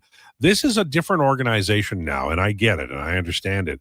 But how concerned are you about not just Frederic, who clearly is not at 100% based on his own past, but also Mangiapane isn't really delivering at a level that had been hoped previously. And really, among the free agent signings by Stan Bowman over the summer, I think Jack Roslovic is the shining example of what might be. But how concerned are you about guys like Mangiapane and Frederic who are not delivering as hoped? Yeah, I am. Like, when I look, unfortunately, at their stat lines, like Frederic last night, there's a lot of zeros across the board. Having only one hit, not great. I know he only played 10 minutes last night, but he's a guy that if he's not scoring goals, there's other ways that he can be effective, and that's, causing turmoil. Now, listen, I don't want him to go out and fight Matthew Olivier every night. Like, the poor guy's face, he might as well go fight a tree. But there's still ways where he can make noise on the ice. He can cause scrums. He can run his mouth a little bit, which he does. He can throw his body around. So to see one hit across his stat line, no shots on goal, no block shots, not a lot going on, you got to find ways to make yourself noisy even when the offense is quiet. And I think Frederic has got the tools, the physical tools to do that. Mangiapane, I'm a little bit more surprised by, because I thought he'd fit in a little bit better. He obviously was scoring at basically every shot was going in the net for him. So I'd like to see him score more. But yeah, those two are players that are key contributors, or at least expected to be, that haven't quite figured it out yet. And we're almost lucky that at $1.5 million, Jack Roslovic signed mid-game, and he's coming in and he's starting to shoot the lights out. So we got lucky there, but those two have a lot of work to do. For Frederic, I think that if the offense isn't going his way, which is definitely not right now, he has to find ways to be contributing at a higher level physically. He has to go out and cause a little bit of chaos. He's got the toolbox to do that. And for Andrew Mangiapane, while he doesn't have that physical toolbox, he has to execute every shift he's on, whether that's on the PK or at 5-on-5. His minutes are starting to drop here. We went, even looking at the game against Dallas last week, he played almost 20 minutes. Then he was down to 11, then 14, and then under 13 last night. So he's got to get himself going, because if he's not putting up offense, which he's not right now, and he's not generating shots, and I know people don't like plus minus anymore, but a minus 11 is a notable at this stage of the season. He's got to figure it out. Or, he would be the next in line probably for somebody like Chris Knobloch to say, hey, okay, we've sat some key players. Darnell Nurse has got benched a little bit. Evan Bouchard the other night got his turn. Andrew Mangiapane, and the minutes are reflecting it. I could see those drop even further unless he picks it up. Yeah, it's a fun team to watch last night and then early in the season, and there was a lot of bad road there. I'm hoping that we see more tonight of what we saw last night. That first period was pretty damn enjoyable, and Philly fought their way back in, and credit to them. But it for me, it feels like they're kind of coming out of the Stanley Cup malaise that has impacted them right through the first 6 weeks of the season. Are you seeing that? I hope so. And it's interesting that it took a 9-1 punch to the nose for everybody to kind of figure it out a little bit. But yeah, I hope so. I like to see that they dominate big chunks of play. And even when they were down against Columbus the other night on Monday and they come roaring back to win, like that's what we want to see. Like I'm hoping that's a turning point. And last night they played really well. Maybe they weren't getting the goals they needed, but then the lucky breaks and the hockey gods sent them into overtime. They got a win that maybe was looking like a loss. I'm hoping some of this luck is turning for them a little bit because I think they're gripping the sticks. I think a player like, as an Evan Bouchard as an example, Lord knows he's taken a bunch of heat so far throughout the season, but I find that even with a player like him, confidence is so important. And now he's got 10 points in his last 10 games. He's starting to pick it up a little bit. Maybe he starts to look more like the guy who saves the Oilers in the playoffs. I think they're gripping the stick, and they just need a little bit of positive juju to go their way. And I think maybe the last two games we're starting to get that. We'll see how tonight goes against Columbus. Obviously, Columbus will be motivated to kind of avenge the loss from Monday night, but it feels that way. But then at the same point, they're also on a really hard road trip here with 7 games on the road against some pretty meaningful teams and bopping around states. And there's 2 sets of back-to-backs in there. So they could do a lot of good for themselves if they continue playing well, but they could also do a lot of bad for themselves if they slip into some bad habits, as we saw earlier in the season. So I'm hopeful. I'm always a glass half full guy. Hope will never die. That's our motto at OilersNation.com. So I'm hopeful, and I never will stop being hopeful. But now, put up or shut up. I think that's kind of where we're at. There was a stream of consciousness through this city not long ago, which begged everybody, what are the Oilers' style? What are they known for? What do they do? And I'm screaming skill, but nobody was paying any attention. And one of the things that came to the fore that people are frustrated about is the lack of physicality. I've got somebody on the text line right now suggesting Matthew Rempe, and I think that's like obviously not where the Edmonton Oilers are going to go. I think that you always want to have a physicality, and we've talked about Frederick and others. Nurse is capable of doing it, but I do think there might be an opportunity for an Alex Tuck or somebody like that heading toward the deadline. Do you see maybe an additional winger being added here, or do you think that guys like Roslovic have kind of made that unnecessary? I still think they need some forward help, whether that's a winger or a center who can play center and wing. I think that would be my preference. I would love to see some more sandpaper. So to the texter that was texting in about lack of hitting or physicality, I'm with you. And I think that for me, it's not about banging and crashing or necessarily fighting every night, but they're playing a little bit too much country club hockey to me. And what that means for my side of the TV screen is that there's a lot of perimeter play. They're not driving to the greasy areas of the ice enough. And they're not getting to the areas where the scrum's naturally going to happen because you're in the hard areas and the other team doesn't want you there. So I think that until we get to a point where the Oilers are getting into more of that stuff and getting themselves engaged physically, teams are going to take some runs at them because they don't fear the same retribution going backwards. So I think there's opportunity for somebody with a little bit of sandpaper to come into the forward group and add a different flavor. Obviously losing Corey Perry and Evander Kane, those were 2 guys that you didn't have to tell them twice to go and muck it up. I'd like to see some more guys that just had that as a default setting. The Oilers do have some players that are willing to do that job if it's necessary, but I'd like to see it more as like a constant. I'm not talking about huge crushing blows on every single shift, but why can't you separate bodies from pucks? Why can't you go in there hard on the forecheck, make life uncomfortable? Why can't you get in front of the net, hacking and slashing away at loose pucks, even if you know that there's going to be defensemen barreling in on you or a scrum that breaks out after the whistle goes? Like, they need to embrace some of the chaos that comes from hockey, and I think that'll open up some space for them everywhere else on the ice. But right now, they're really kind of easy to play against, and that's something I would love to see adjusted, whether that's just from having the guys in the room say that they're not going to take this anymore, or somebody coming in that has that more of like a natural instinct. Well, thanks for this. Say hi to Frank for me. Enjoy the game. Always will. Thanks, Al. There you go. Bag Milk, Oilers Nation. We talk to him every Thursday. And usually during the interview, Josh sneezes. And that happened again. How many sneezes per 60 does this show have? Sneezes per 60, just 0.5. one. 0.5. I think 0.5 would be about right. It's probably actually closer Yeah. to 1. I think it's closer to 1. It's like Two a it's show? probably hovering around that like 0.97 or so. No. Yeah. Well, I mean, in fairness, I mean, there's 4 of us in this room, and Josh, you sleep outside, hanging upside down like a bat, so you're going to get something. Yeah. Yeah. That. How did you know? Yeah. By the You've been way, watching me sleep. By the way, That's messed do we up. have a camera available to put on you? No. Your hair. That's a plan though. We need an HDMI to HDMI Yeah. mini cable. It is Yeah. the plan to get a camera on. We literally have Josh. one sitting right there. Because look at his hair. How come we don't have this to make fun of live? We're losing opportunities here. What in God's name did your hair do today? You could just like swing this camera over. Well, why a don't you little do bit. that? Well, because the It's cats have far been too at much it. work, Sam. If you start standing on expensive equipment, Listen, just move to that get over the hair because bit going. the cats have been like around that thing. I don't know what you did, sir. No, I think it's just from what I'm going to start calling. You know how you get like hat hair? I think Yeah. this is just headphone hair. So this is like static electricity. Yeah. going. So this is Okay. I've been here since 6:30 this morning, which means this is my 7th hour Right. wearing headphones. When somebody like me starts rambling on about something about you personally, and you're 7 hours into it, does part of you go, I don't have time for this? No. Oh. I'm just sitting here making sure that Declan's segment here is going to look nice and pretty. Oh, yeah. We're looking forward to that. Do you have like a lot of, because last time you had props and dancing people.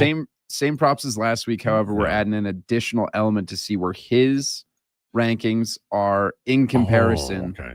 Can to, we the can we also committee. do this? Could we somehow incorporate his action video from earlier that we found? Yeah, we theoretically we could. Okay. I can just save it. And I don't want to be too drop busy into the about it, but, stream.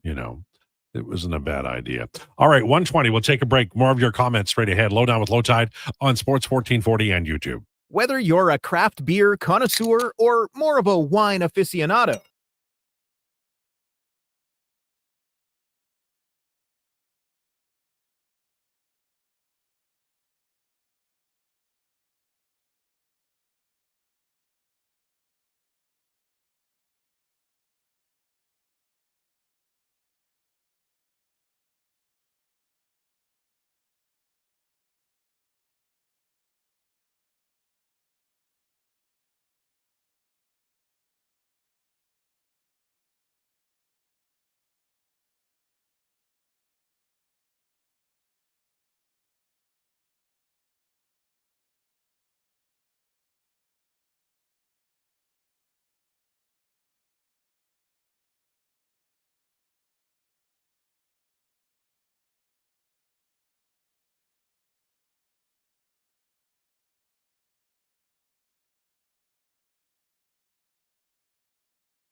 breaking down the fine art of sports, one rep at a time. The Lowdown with Lowetide. Thanks for checking out Sports 1440. Presented by Wolf GMC Buick. We're making it easy. WolfGMCBuick.com.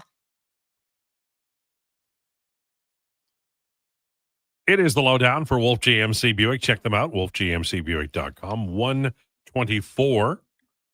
Just between the break there, we were talking about what we would want to talk about in this segment. We have Declan CAA coming up at 1:40 today. So is there something we really, really want to talk about? Or do we open it up to the listener comments? It's whatever you want to talk about. Well, I want to know what my ideal for this show is. By the end of it, we've talked about everything really important. Now, if there was a baseball trade or a big thing, I mentioned the Padres. There's lots of talk. Saras has a great article in The Athletic today about the actual cost of the two cheating Cleveland Guardian pitchers. I would bring that up, but I just don't think it's winter Cleveland. I don't know that it's as big enough story, but I'd like to cover all the big things that we like. For instance, the NFL. When do they play again? Thursday. And what's the game? Jets, Pats. Thank you, Sam. I forgot there for a second. Fake football guy. Right. Thank you, Sam. So Jets, Pats isn't really a football game because the Jets are in it, but we could talk about it. No, stop this, because Sam had the same take as well. And we were talking about the survivor pool, the fantasy frenzy survivor pool, of which Josh is one of the three left.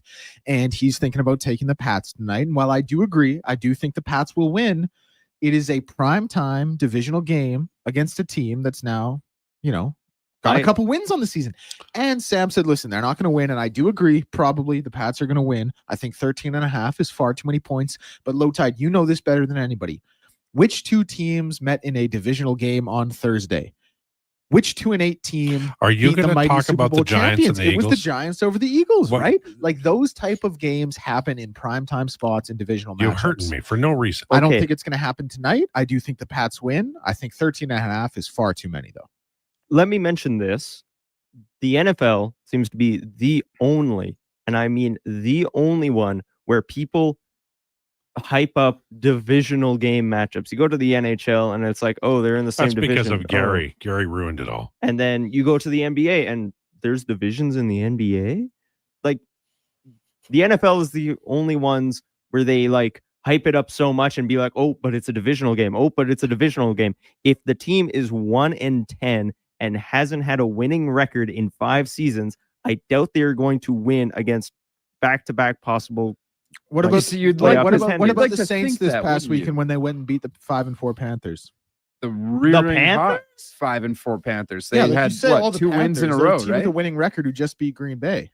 Like, you can't have both sides of the coin here with your argument. Divisional games matter because they're but you when play 17 games in an NFL season and 6 are against your division. When That's have more the than Panthers been 3 back-to-back seasons of being in playoff contention?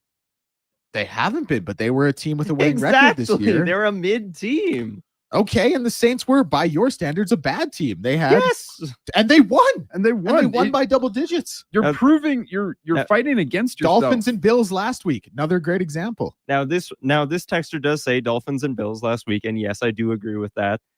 The Bills have the dropped Saints some games. Panthers is too far of a stretch. It seems as though there's 2 examples of what you're arguing against in recent history. Far more, because we also mentioned, and those are just the ones we've mentioned, because we mentioned the Giants Eagles one as well. But having said that, what is Sam actually saying? Is he saying there's no chance for the Jets to win tonight? Yeah, that is what I'm saying, and I feel like people hype up these divisional matchups. You would be wrong. I would never go in. I don't bet, but I would never go in 100% confident. I mean, if a quarterback got hurt the day before, then you probably are going to be able to bet against that team. But, the pride is a thing. And, yeah, like the Jets are terrible, but they also are they're professional athletes. Like, never embarrass one. They'll beat you to a pulp.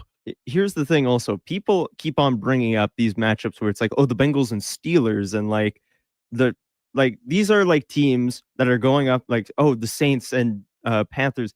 These are teams that are mid going up against terrible. I'm talking about games now you're like just moving this. the goalpost to The fit your argument. Steelers and the Like, Browns or the Steelers and the Bengals, that's more geography, right? They're close together. Mm-hmm. There's a lot of people in Ohio or Steelers fans because the Ohio teams are so bad. They Especially basically have been Cincinnati. since their with their stupid inception, helmets. outside of a couple of years. Of I course. remember when the Bengals just had a BENGALS on their helmets, and it looked like it was just Scotch tape on. Looked cool, didn't it?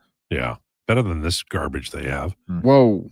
I don't like their their helmets are cool. They have the little straight. They have the tiger stripes across them. Collinsworth looked cool in them. That's it. Oh, also a question I've been meaning to ask. When it comes to like betting and stuff with like the score lines, it's always 0.5. Why do they do that? Why don't they just do So a you can whole pick number? it over or under, and you don't have to worry about like. So there, So there's no push. So if they end up getting like 8 points and it's like over under 8 points, you don't get screwed over. Exactly. Okay. No.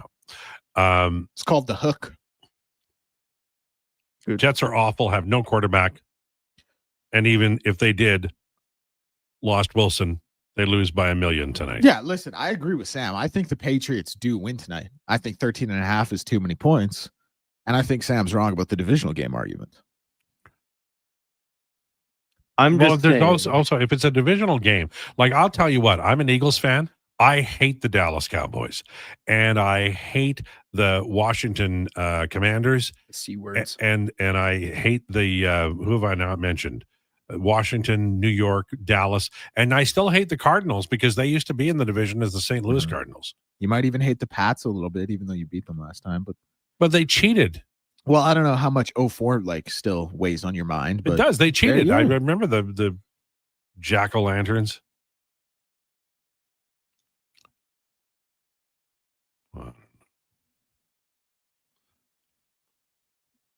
So I guess that's what we talked about. Yeah, there we go. Sherwood Good job, and everybody. Rempe seems possible. I think Rempe should come here just because it'll irritate Declan. Bro, no. Like great fighter, Declan. He's a great fighter. He's so bad, man. And you know what? I give him credit because you can tell he tried to learn in the offseason. Right. You can tell he got with someone, like he probably got with a boxing coach and he tried to learn like jabs and he tried to learn how to roll with punches, but he just doesn't have the mechanics for it, like at all. He reverts back to just like terrible swing technique. And listen, I give him credit. It's tough to abandon that. It is. It's tough to because he's not a fighter. He's a hockey player. Right. And I give him credit because he was trying to learn, but it's not there at all. He's got nothing. He can't do it. He needs to get with like a Muay Thai coach so he knows how to get in that clinch and just feed it.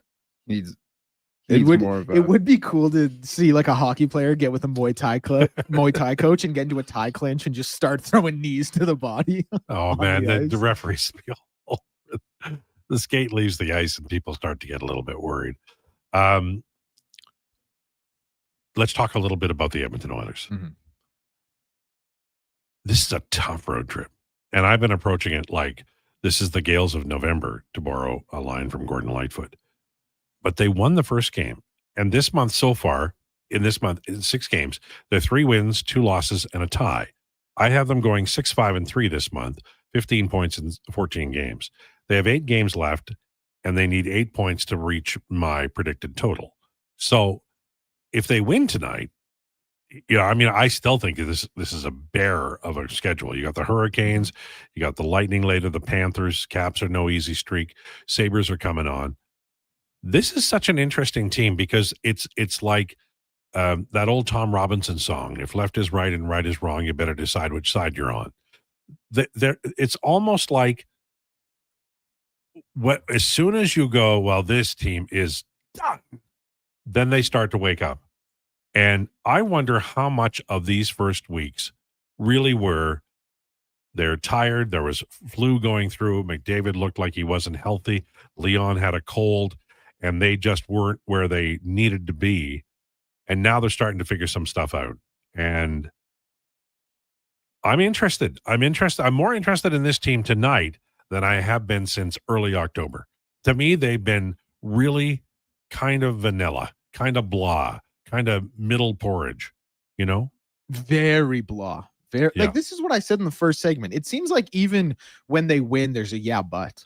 And there's just always something left to be desired. And that's going to happen with, with a team that's made it to 2 straight cups and has all the expectations in the world and always starts slow, like it kind of is their MO and is who they are. I think it's a big one tonight though against Columbus. Like I think it's a blowout. I think they go in there and they dog walk the Blue Jackets a little bit. And I think the Blue Jackets, I think they play a tough brand of hockey. Like I think they're a tougher team to play against, but I think they're better than they have been. They've got more depth, and Werenski's healthy. And my God, that guy's a hockey player.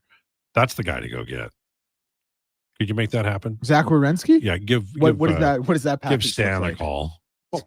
You want me to get on the horn with Stan? Just what I learned when I was a moderator at Hockey's Future at HF Boards is if there's a trade that's not close, throw in a second round pick. That word, people go, oh well, a second round pick, yeah, okay. It is pretty crazy because here's the other thing: like draft picks, I understand their value, but they're also a complete unknown commodity. You could be trading for nothing if you make the wrong pick. Yes. Yeah. Of course you can. And like all of a sudden, to what you just said, a trade package is presented and you're like, I don't know about that. And then it's like, oh, but hold on. We'll give you a second round pick. We'll give you a third round pick. And it's like, well, hello. We got something here. I know. It's a little. It can blow up in your face. And the only thing that protects general managers is that people do forget. They do. It's like it's the February 27, 2007 trade where the Oilers traded Ryan Smith to the Islanders for Robert Nilsson, who was a former first-round pick, Ryan O'Mara, former first-round pick, and a first-round pick in 2007 to become Alex Blunt, who didn't play very long. I think he played in 10 games. That was a terrible trade. It was just awful. But I remember Kevin Lowe saying, we got 3 assets. Sure you did. For a guy who plays top line, left wing, and is like, if Ryan Smith, if a healthy, in his prime, Ryan Smith was on the Edmonton Oilers, they'd never have Blah nights because he wouldn't let him. He's like Hyman, or he was like Hyman. All right, 135. We don't want to take away from Declan Krueger's Declinations. It's Declan CAA. I want you to stay tuned to this, and if you can, watch it on YouTube. And here's why: because Josh has done some fantastic work presenting the elements that Declan's going to talk about, and we're talking about the top 12 in the NCAA. And I believe we're even going to talk about why it's dissimilar to your list or to the actual list. Is that correct? Yes. And I also want to say a surprise group of 5 team. Well, not really surprised if you watch the sport, but probably a surprise if you just listen to this list every Thursday. Okay. Look forward to it. Lowdown with Lowetide on Sports 1440 and YouTube. When you visit a Booster Juice location on November 13th and purchase any regular size smoothie, you get another one free. No way. Yes way. We celebrate our birthday every year with a special buy one, get one smoothie offer to show our appreciation for our amazing customers from coast to coast. I'm ready to celebrate. Thank you, Canada, for 26 wonderful years. We look forward to serving you not 1, but 2 delicious smoothies on November 13th. Conditions apply. Booster Juice, Canadian born, blending since 1999. Across the province, Albertans are taking their shot on Play Alberta. With casino winners every hour, jackpots worth millions, and revenue that stays in the province, there's never been a better time to sign up. Right now, our listeners can score a $50 free bet when they make a minimum $50 deposit with code Gregor50. That's code Gregor50 for a $50 free bet. Start playing with your game sense today to find out if you're Alberta's next winner. 60 years ago, we started selling trucks as Western GMC Buick. Today, we are Wolf GMC Buick. We're still located on the corner of 184th Street and Stony Plain Road with the same ownership for over 2 decades. Our customers have trusted our family-owned, community-driven business. And for that, we are thankful. If you're looking for a truck or SUV, pop in and one of our seasoned professionals will get you a great deal, hassle-free. Come trust our team at Wolf GMC Buick. Wolf GMC Buick. We're making it easy. Don't look now, but I think we're being followed. Oh, that's just my Fountain Tire sidecar. Well, they're driving pretty close. Because they're attached. Save up to 15% on select tires until December 13th. Cool. Plus, get up to $125 off a set of 4 Goodyear tires. Anything else? Get $50 off $150 service when you buy those tires. Well, that's handy. Yep. And weird. Well, I love my Fountain Tire sidecar. Book your appointment online today. Restrictions apply. Fountain Tire. We're on this road together, Canada. Legacy Heating and Cooling is the only place to call for heating your home. So when it's time to replace your old furnace, Call Legacy. Call Legacy. or for 24-hour repair with no overtime rates, Legacy even heats your shower with hot water tanks. Call Legacy. Call Legacy. And with no interest and no payments for 1 year, it could only be Legacy Heating and Cooling. I've been job hunting for months, but I don't have the skills for the jobs I want. I've been job hunting for months, and with the help of Work First Alberta, I got hired. Work First Alberta can help you change your story. It connects job seekers with training and resources to find meaningful employment. And it can help employers find qualified candidates. Learn how you can change your story at workfirstalberta.ca. A message from the Government of Alberta.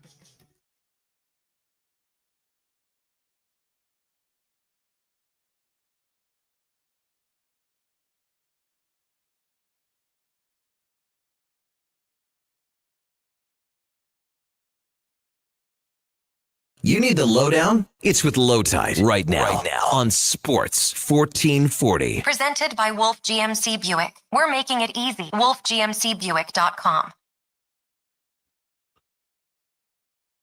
It's the Lowdown on Sports 1440 for Wolf GMC Buick. Family owned, community driven.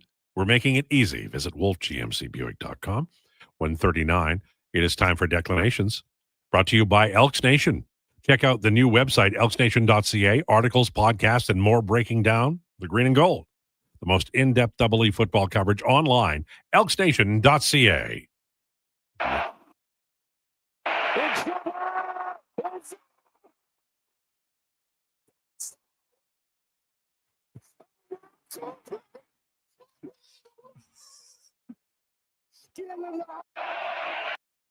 Oh, what a call by Gus Johnson, man. That is a man who has been amazed by his eyes.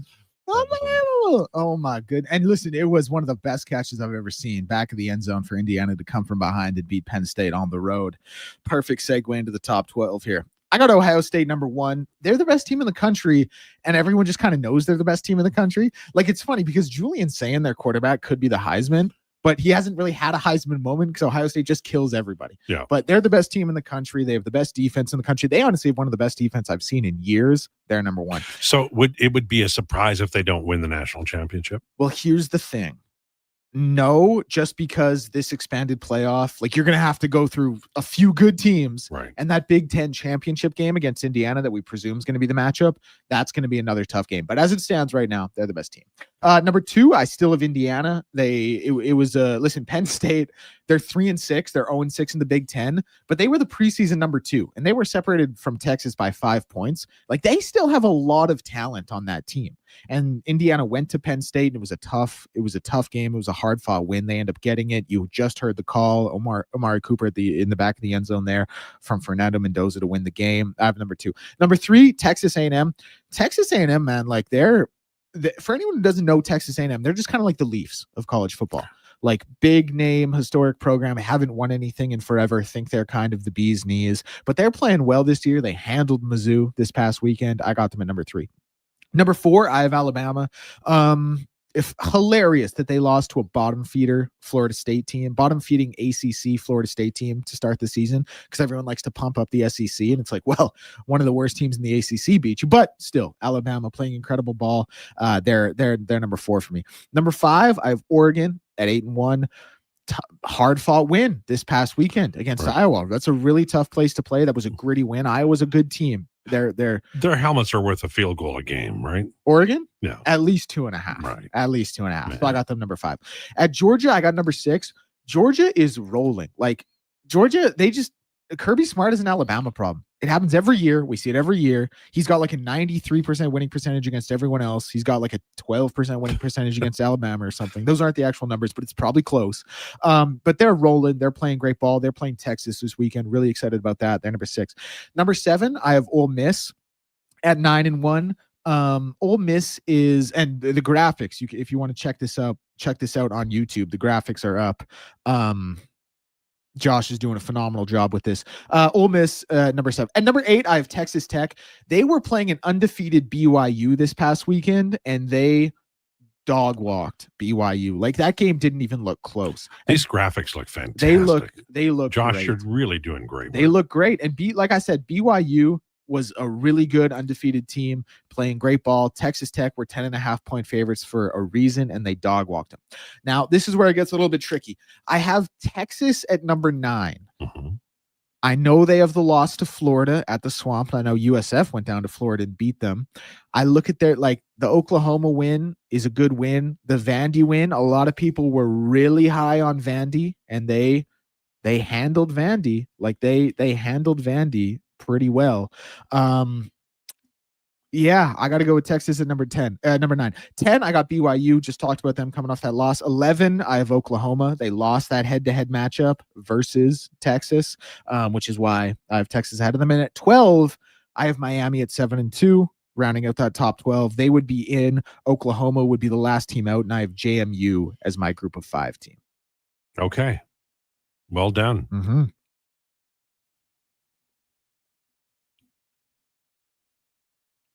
I've got this weird thing happening on my YouTube. I have some questions to ask you. Oh. I downloaded onto my YouTube chat thing that I have, but it wouldn't let me in. So, well, the first thing I wanted to ask you about is Notre Dame. I think it was 9, according to the published poll. Yes. You don't have them on. Are you? No. Why Yes. do you hate Notre Dame? Well, so Notre Dame is 9th officially. This is my thing with Notre Dame. Do I think Notre Dame is playing like a top 10 team and are a top 10 team in the country? Yes, I do. Do I think they deserve to be ranked ahead of, like, right now, Notre Dame is 9th and Miami is 15th. Right. Miami is 7-2. Notre Dame is 7-2. Notre Dame basically plays a glorified ACC schedule. Miami's an ACC team. So same record, similar schedules. Oh, and by the way, they played against each other and Miami won. Notre Dame gets all the credit in the world for having a tough strength of schedule with those Texas A&M and Miami games, both of which they lost. And Miami doesn't get credit for beating Notre Dame.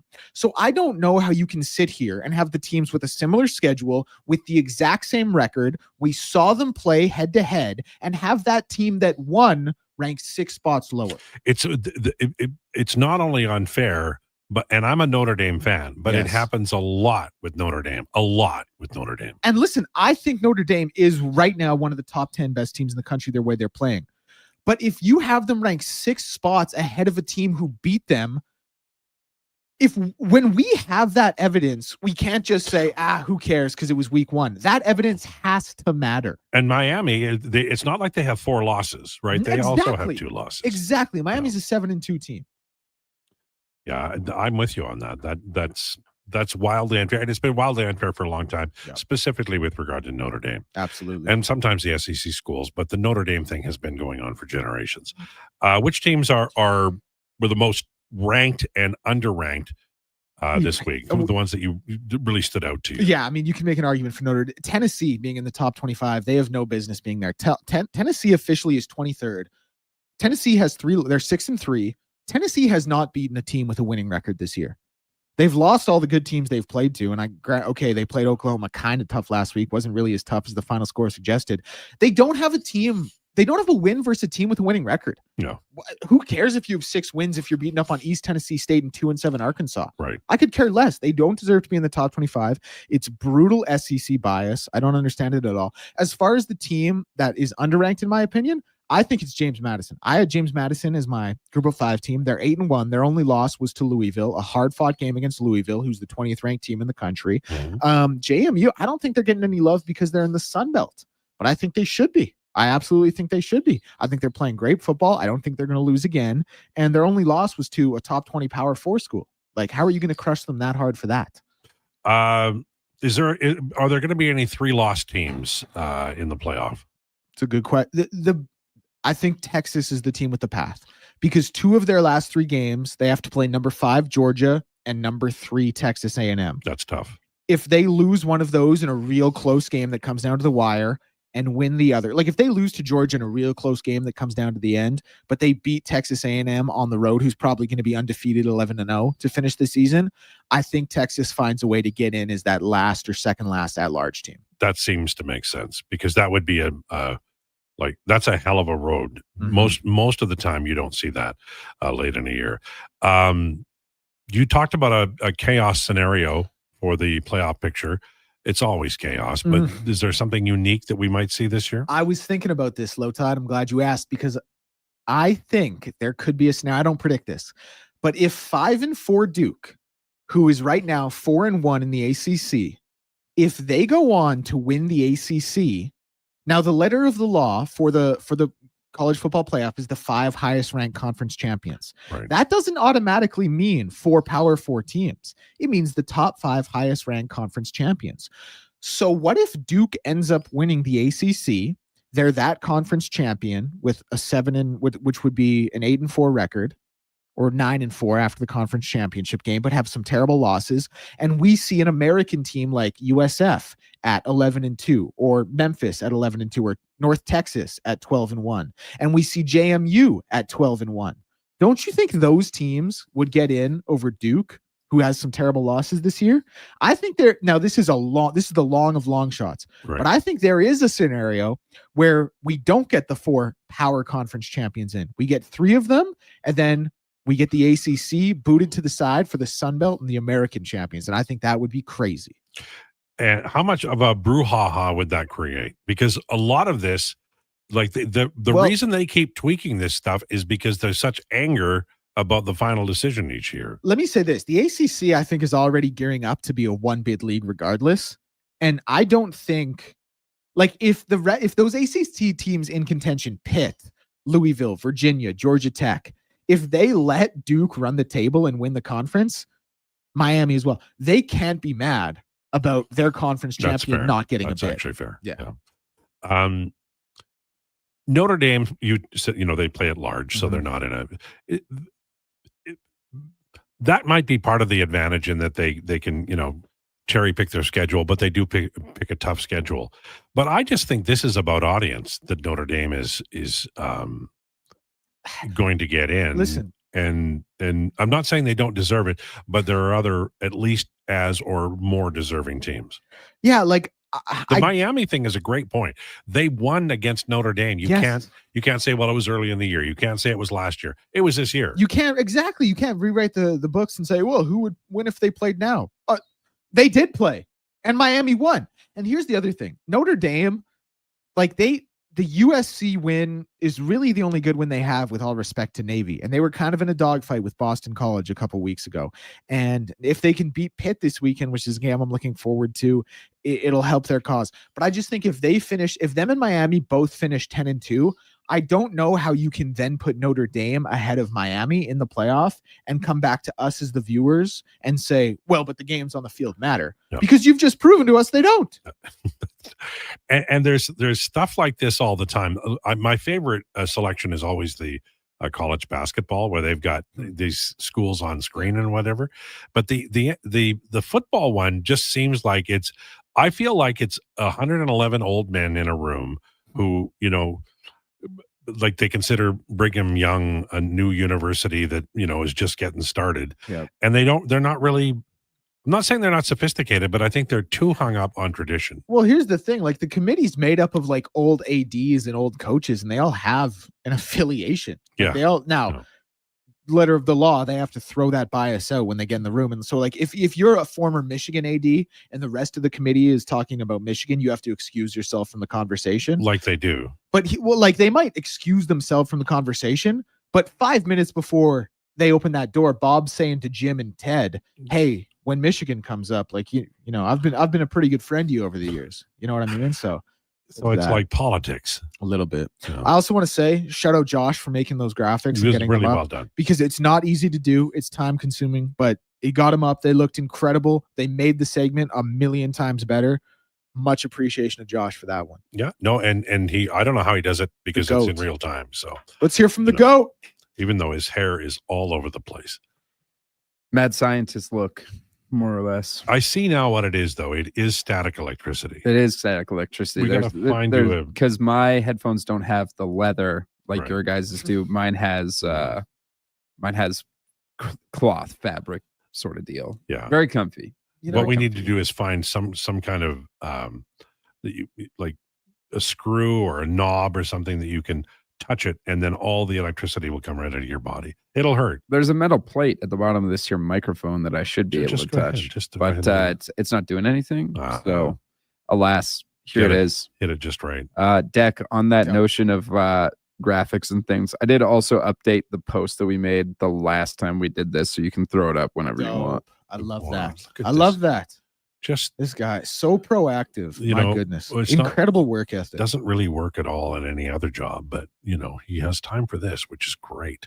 If I can get just one person interested in college football with this segment, I'll feel good about my job. And I'm helping him on that path. I still Yes, don't he care is. about college football, but Josh, we got to get together and crush some Bud Light Limes and watch some games. Sure, why not? Yes. You want to come? No, I don't. Like I used to watch college football all the time when I had a life, and I used to keep track. Whoa, Nelly! I'll tell Love you that. what, though, if you're free at 10 a.m. on Saturday, watch the Notre Dame Pitt game because I know that's your team and that's a good game. Game day's going. Well, I think I will have that time clear. So I'll probably be writing something, but I'll have it on. I love watching Notre Dame, and I cheer for Notre Dame going back to Montana, but. Back to the Rudy Rudiger days, because according to the movie I watched, he was the best player on that team. Well, the heart and soul. Movies are great. All right, Jason Krueger on the way. We've got the pregame show coming up as well at 4:30. Thanks so much for tuning into the Lowdown. Please enjoy your day. The Sports 1440 update.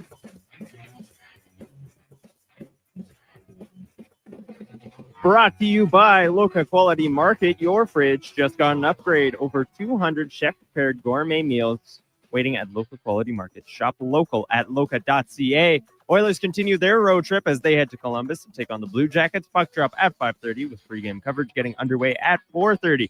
9 other games in the NHL with the Jets facing off with the Kraken, Flames hosting the Sharks. Leafs and Kings take the ice in Toronto. The Bruins head to Ottawa. And the Stars and Canadiens squaring off. Off the ice, Senator Shane Pinto has signed a 4-year, $30 million extension with an AAV of $7.5 million. And sad news, as longtime New York hockey writer Larry Brooks has passed away at the age of 75. Week 11 getting in the NFL getting underway as the Patriots and Jets take the field. Kickoff at 6:15. Raptors on the road today as they head to Cleveland to square off with the Cavs, and only 2 other games in the association with the Suns and Pacers going head-to-head and the Hawks taking on the Jazz. Coming up at the top of the hour, it's the Jason Krueger Show here on Sports 1440, and this has been your Sports 1440 update with